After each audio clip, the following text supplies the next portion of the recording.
How to start your round Amish knot rag rug. You will need a pair of scissors, any kind of needle with a large eye, tape, masking tape or painter's tape work well, clothespin, and at least 2 strips of fabric. These are about 2 inches wide and they can be thinner than that. So first we'll make our join by cutting our joining holes. Fold down your fabric strip about an inch and cut about a 1/2 inch hole. We'll repeat that on this one. Fold it down about 1 inch in. You don't want to cut it too close to the edge. Make a little snip just big enough to fit your finger through. So I'm going to take my blue piece and put it through the red piece. Find the hole on the blue piece or whichever piece you put through. Find the tail of that same piece. This is a multicolored kind of piece, so it's blue and purple. And so you put the tail through the hole on the same piece to make your join.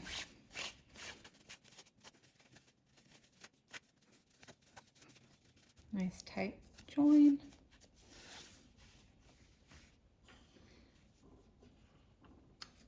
Now we will secure our clothespin to our work surface. You can also use a binder or a clipboard instead of this.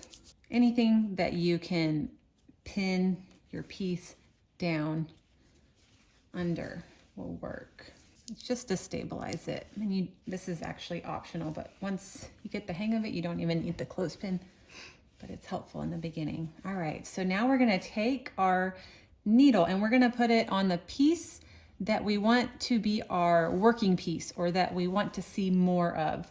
So I want my piece to show more of this really pretty fabric, and this red is going to be the spine. It's going to go along the inside and we won't see as much of it. So we're going to start by making 4 half-hitch knots. So to do that with our working piece, the piece that we put the needle on, we're going to make the shape of the number 4 and go over the spine with it. Then we're going to come back around and go under the spine, and then we're going to go back over that loop we made on the left and then tighten it down. And here I like to take it out and to make sure it's nice and tight, but you want to still be able to fit a finger through, or at least a fingertip, depending on how tight you like it. You just have to be able to fit your needle through when you're coming back around. First knot made, let's make 3 more, 4 total.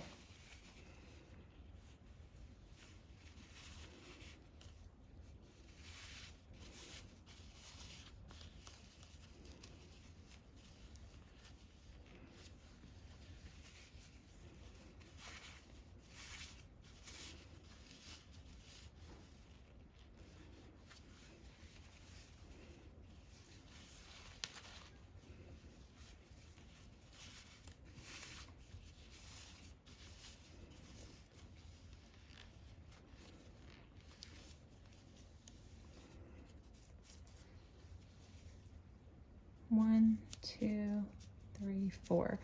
So now we can remove this just for the beginning part, and we're going to rotate our piece so that our strips are off to the right with the spine on top and the working piece on the bottom, so that our stitches are on the bottom like this. So these little loops right here are the stitches we're going to work into. And first we're going to take the spine and we're going to start to wrap it around, and we're going to find the first stitch we made and the last stitch we made, and the last one is going to rotate around to the first one, and then the spine is just going to kind of follow along. So we're going to be working counterclockwise. So the spine is just following along counterclockwise. And we have our working piece. So first we're going to make a loop with our working piece. Loop is the first step. Then down into that first stitch. So this is the first stitch that we made. Down into the first stitch. Make sure you go under the spine. That's why we want to position the spine in this way, under the spine, and then over the loop that we made. So before you pull it tight, it will look like this, and then pull it tight. And you can pull on the spine to tighten it. All right, let's make another one. We've joined now. We just keep going. So we make a loop with our working piece. That was the stitch that we just went into. We could do 2 and 1. I might just go ahead and do 2 and 1. That's increasing. So this is the stitch we just went into. I'm going to go back into it since there's a big gap right there. So down into that stitch, under the spine, over the loop.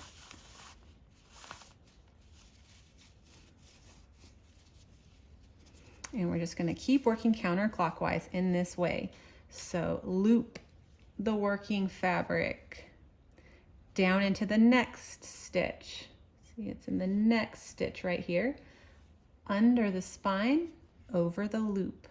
So make sure your needle's coming out over the loop. If it comes out under the loop, it will not work properly. So that's our mantra. Loop down into the next stitch, under the spine, over the loop.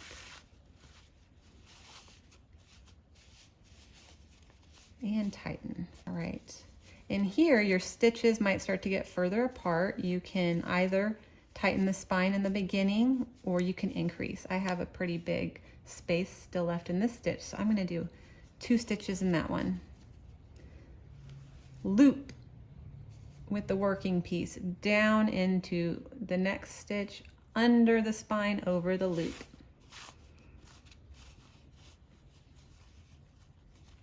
Loop down, under, over.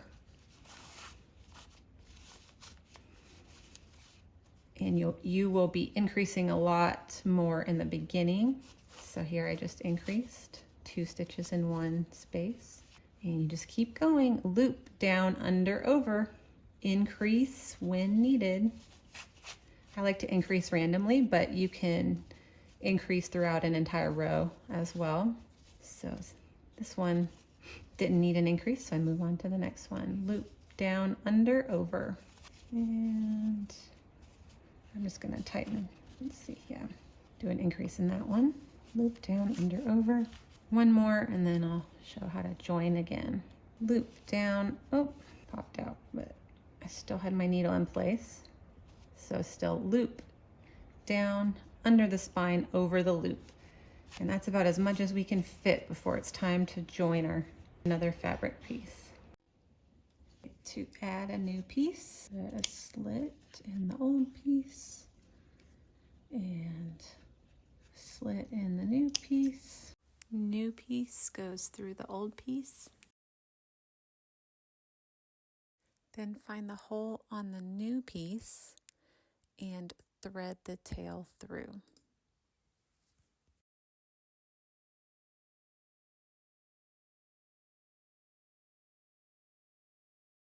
And you've joined your next piece. Put your needle back and keep going. You can hide the knot as you go. I'm gonna go into the next one. Loop down, under, over. Making sure the knot is gonna be at the back. So this end will be sticking off at the back. Keep those pieces at the back. And just continue around, increasing as needed.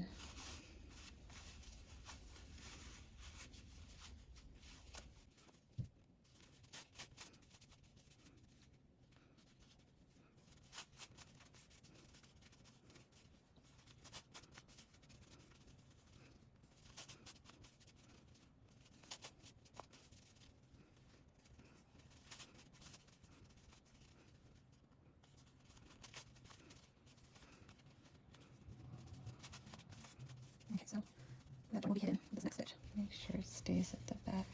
There you go. Just keep going.